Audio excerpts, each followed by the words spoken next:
Iwewe nyaenda kuzira pana bayo. Saka iwewe utaita matiri. Iwewe ndatoda kuti anditi. Adire ichi. Yayo watonzwisa zvekutaura. 1+1. 1+1. 2. Saka iwe ndoda kuti inini newe tange kuita madhiri edu. Unenge wamusikana wangu. But andidi kuti vanhu vazvizive.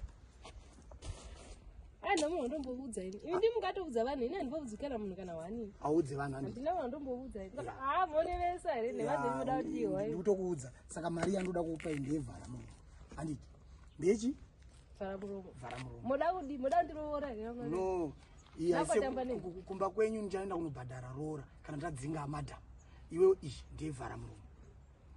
Ukangogona kuvhara muromo for 1 week nechikupa $5. $5 every day. Yeah. Andinyepi. Iwe chibhora ke. Maziya chibhora? Yeah? Nevadzeni kokamuka kuti mukutamba. Handisi kutamba senze ndikurevesa mani.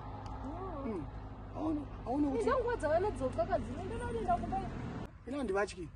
Ana basa nawo zvaye zvino. Ndinozodzingwa basa zve. Ana basa nawo ini.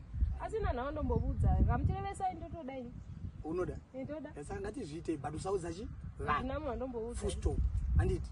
Ngamtirevesa ndipe hagi. Unda hagi. Sure. Aufendi. Ndofenda neya. Senzeni. Okay, andikusunguke ndikupa. But usaudze vanhu anditi. Hawa ndombobudza. Ndivatyi ndive nwakapa. Munhu ka. Hello.